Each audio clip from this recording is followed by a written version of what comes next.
Welcome to Introverso Entertainment. Welcome to my space. I'm Marcelo, and today I want to make a quick video to cover the addition of worlds. At OpenArt, the focus is on storytelling, and it's very important to understand that a setting is the vital primary protagonist in the creative structure of fiction. Let's get straight to what worlds means within the platform. And it means that we have video, images, characters, and now worlds and audio. Let's talk about worlds, which is the real star of the show. You'll see here.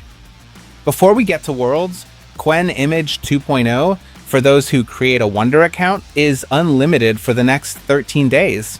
In worlds, first of all, let's look at the general interface. When we open the general interface, we see that we can use our images to create the world, or we can use one of the presets we already have here, or we can describe it, which is wonderful. By writing a description, we can get what we're imagining, something we didn't know how to achieve with just images. Let's upload an image. I always recommend that you have multiple images. One image facing east, one facing west, one north, and one south of the same scene. We do this with Nano Banana Pro or Nano Banana 2. And once we have those, we come here and can use all 4 images to create a much more complete scene. I'm going to set this file here to the highest quality and give it to world so that we can first get a panoramic preview of that world. We won't be able to navigate it yet, but we will be able to see how it was created, and then we can spend our 500 credits so that this world, like a character, is ready to use. So now I'm going to test the panorama preview. This takes quite a bit less time than the other process because all it's doing is taking the image, which is no small feat, and turning it into a panorama, creating all the instances so it's 360 degrees. It's like what we see in Google Maps when we go in and navigate those panoramas that are captured by the Google Maps vehicles.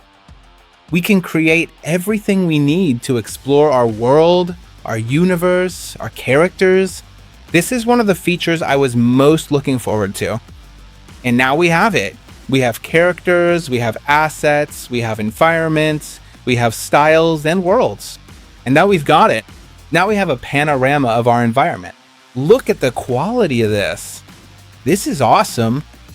It has created a logical and consistent structure that fits my needs. Honestly, everything I'm doing to test in this video feels like scoring a touchdown from the other end of the field. Alright, so we can choose an area, we can select an area, and make a transformation, erase, or add. And we have a chat to keep editing. We can add an image to give it more references and make changes. I'm not going to do it so the video doesn't get any longer. But we can do it, we can iterate. The interface they've added is really well implemented. Kudos, applause, this is amazing. It works like a charm. And since I'm already really happy with this, I don't want to make any more changes because I'm just thrilled. I'm going to throw in a 3D world. This takes a lot longer, about 5 minutes. So for the next few minutes or seconds, I'm going to explain that now. Within the usual creative interface, you'll find that video, image, character, and audio now have world added to them. And within world, we have the option to create one, the world library. I already have one, so if I go in here, I'll see it. And we also have the OpenArt library. And then we can go check out, for example, the prompts I used with the image, the photos we've taken inside that place, or the panoramas that were generated for us, which we can download, save, and use in other software, fix them, repair them, do whatever we need to reuse them somewhere else. This is also insane. It's awesome. It works as an asset for future content production. It's useful for upscaling this and also for iterating on other content. Honestly, this is amazing. And we have other options that, to be honest, because I wanted to share this news quickly, I haven't fully tried out yet. And I think it's really great to iterate and try them out, and we're going to test them right here in this same video, reacting live, well, recorded, but live to this whole situation. I'm honestly super happy. I was just working on the production of the first trailer for the Vicky Spells movie when I came across this, which I think is incredible. So while that's still in progress, let's check out what this is. I'm going to go in here. I'm going to use what I already have, which is this abandoned one.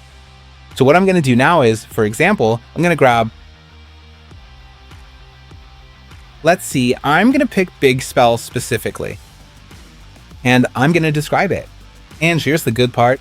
We can choose better options, like focal lengths, for example.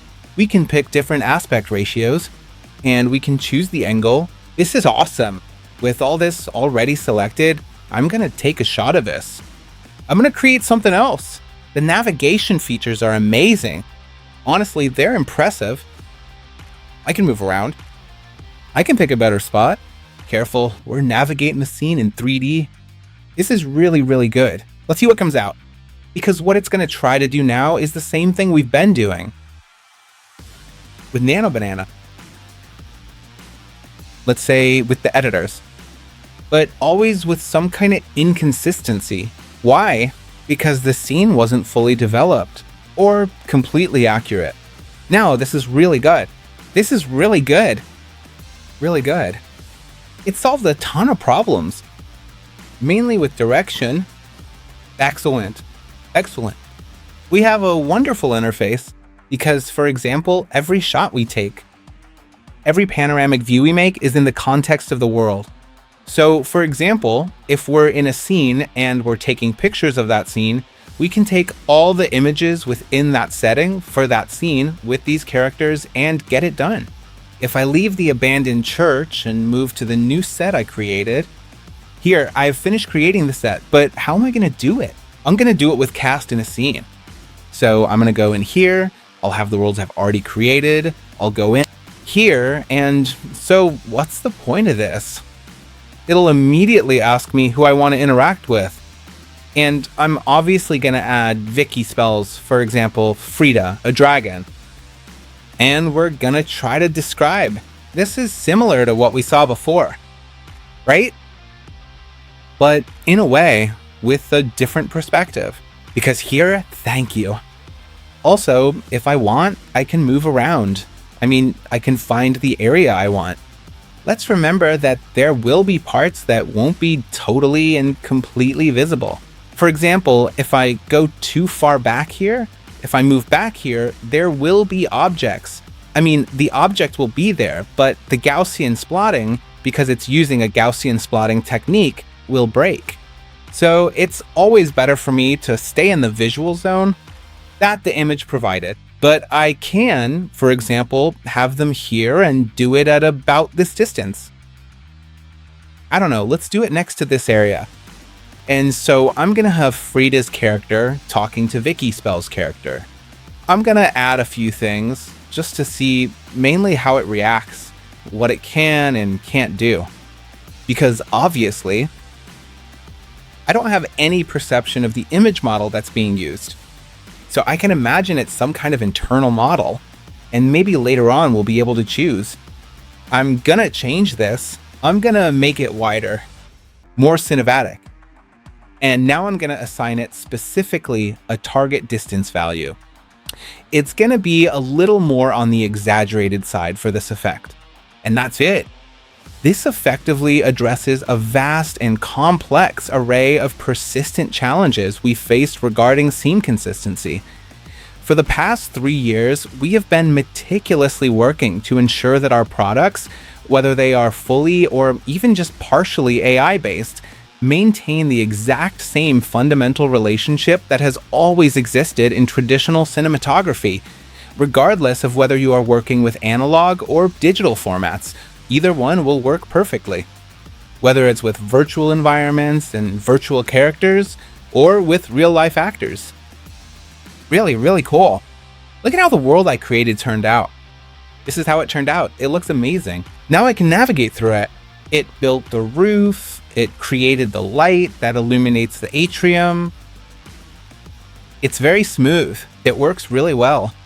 The textures are really high quality, honestly. Obviously, this is technology that's still growing and developing, but it's incredible. I want to give a huge hug to that amazing development team they have. I'm a partner. This video is obviously sponsored by OpenArt, But it's easy to be a partner with OpenArt. It's super easy. The people there are good people. Their intentions are the best. They're artists, they're creative, they're entrepreneurs. The CEOs of that company are wonderful. Coco is an amazing woman, strong, powerful, and always working. I don't know what day of the week she sleeps, but this is running full steam ahead. They've added so many things for the community. Once the shot is finished, let's see if it's done, we have a scene. This to me is like gold dust. This is awesome. It's saving me tons of work. It's going to be so much easier to interact with the direction of everything I have to do moving forward, and it's going to make everything way easier for me. I think it's going to make things easier for all of us. If you don't see it, that's fine, but I think it's time to get on board with this chip, the OpenArt chip. I highly recommend it. If you use the link in the description, you'll go straight to a 50% discount on the annual plan. If you go and sign up for an annual account with annual payment, you'll save half the price. And of course, if you create a Wonder account, you'll have unlimited access today to the QEM Image 2.0 models. But tomorrow, there will be millions of other benefits to being a Wonder member. So that's it, sending you all my best. I hope you like this news and that you found it useful. See you in the next video, Anon. Bye.